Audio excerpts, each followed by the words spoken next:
दाल तो हम रोज़ खाते हैं, लेकिन अगर रेस्टोरेंट स्टाइल दाल घर पर ही मिलने लगे तो मतलब दाल तड़का की रेसिपी आज हम जानेंगे वीडियो में और देखेंगे कैसे बनाना है दाल तड़का घर पर एकदम रेस्टोरेंट स्टाइल, ढाबा स्टाइल।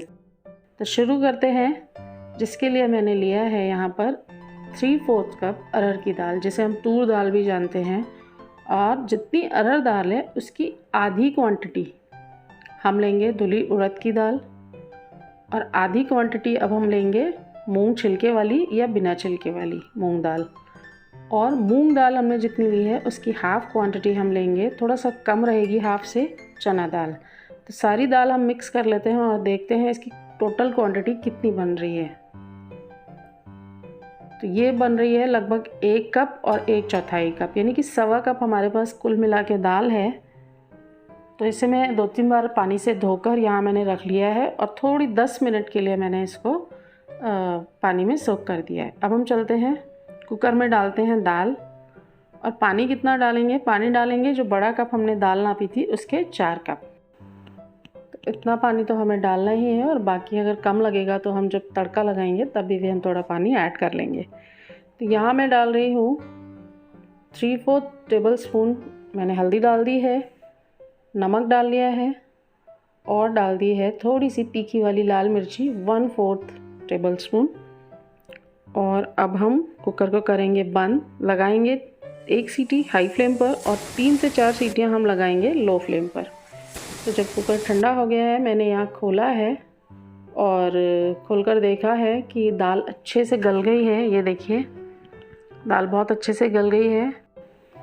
और अब हम कर लेते हैं फ्राई करने के लिए प्रिपरेशन, जिसके लिए मैंने यहाँ एक कढ़ाई में डाल दिया है थोड़ा सा, आप कुकिंग ऑयल ले सकते हैं, मैंने घी यूज़ किया है, जिसमें डाल दिया है हाफ़ टेबल स्पून जीरा और 1 साबुत मिर्ची लाल, और थोड़ी सी हींग डालेंगे, चुटकी भर हम।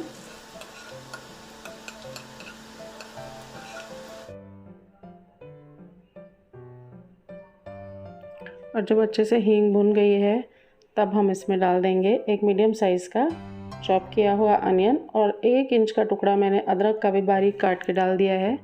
और अच्छे से हम इसे गोल्डन ब्राउन कर लेंगे अनियन को और अदरक को। दाल का स्वाद बहुत ही अच्छा आता है, जो हमें मार्केट में मिलती है बिल्कुल वैसा ही टेस्ट आएगा। तो यहाँ प्याज अच्छे से हो गया है गोल्डन ब्राउन। अब हम डाल देंगे इसमें एक बड़े साइज़ का टमाटर रफली चॉप किया हुआ, और अच्छे से भून लेंगे। मैं टमाटर को मैश कर देती हूँ, मुझे वो टुकड़े टुकड़े पसंद नहीं है।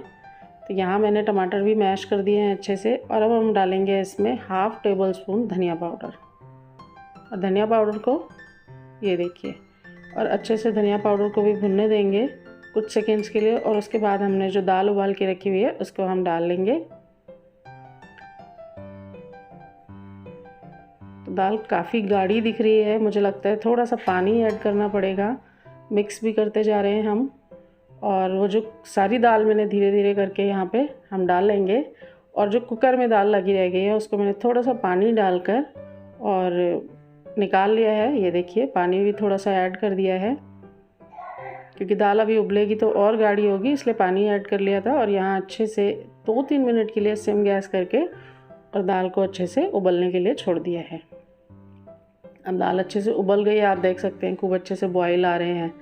तो यहाँ जब दाल उबल गई है तो अब हम इसे निकालेंगे एक किसी अलग बर्तन में, और फिर करेंगे तड़के की तैयारी। तो यहाँ मैंने अलग बर्तन में निकाल के उसे धनिया से गार्निश कर लिया है। बिना धनिया के तो दाल अच्छी लगती नहीं है। तो अब हम कर लेते हैं तड़के की प्रिपरेशन। उसके लिए मैंने यहाँ एक पैन रख दिया है छोटा सा, उसमें डाल लिया है देसी घी। घी जब अच्छे से गर्म हो जाएगा तब हम इसमें डालेंगे आधा चम्मच जीरा और 1 साबुत लाल मिर्ची यहाँ मैंने डाल दी है। और बहुत अच्छे से जब चटक जाएगा जीरा और लाल मिर्ची भी थोड़ी भुन जाएगी, तब मैं इसमें डालूँगी आधा चम्मच कश्मीरी लाल मिर्च, जो कलर आता है दाल के ऊपर उसके लिए। तो यहाँ देखिए जीरा अच्छे से हो गया है, भुन गया है। अब हम इसमें आधा चम्मच कश्मीरी मिर्ची डाल रहे हैं, लेकिन फटाफट से आप इसका तड़का लगा दीजिए, कहीं मिर्ची जल ना जाए। तो ये देखिए बहुत ही कितना बढ़िया तड़का लग के एकदम दाल तैयार हो गई है, सुंदर दिखने लगी है, बढ़िया। और ये देखिए मैं आपको मिला के भी दिखाती हूँ कितनी बढ़िया लग रही है। तो ये देखिए आप गाढ़ी दाल है एकदम रेस्टोरेंट वाली, और कलर भी देखिए एकदम बढ़िया आ रहा है। तो आप भी नेक्स्ट टाइम इस रेसिपी को ट्राई कीजिए घर पे। तो लीजिए रेस्टोरेंट स्टाइल दाल का स्वाद, दाल तड़का। और चैनल को कर लीजिए सब्सक्राइब, बेल आइकन प्रेस कर लीजिए न्यू अपडेट्स के लिए। अगर वीडियो पसंद आया हो तो लाइक और शेयर करना ना भूलें। फिर मिलेंगे, आप रेसिपी ट्राई कीजिए। तब तक के लिए बाय बाय।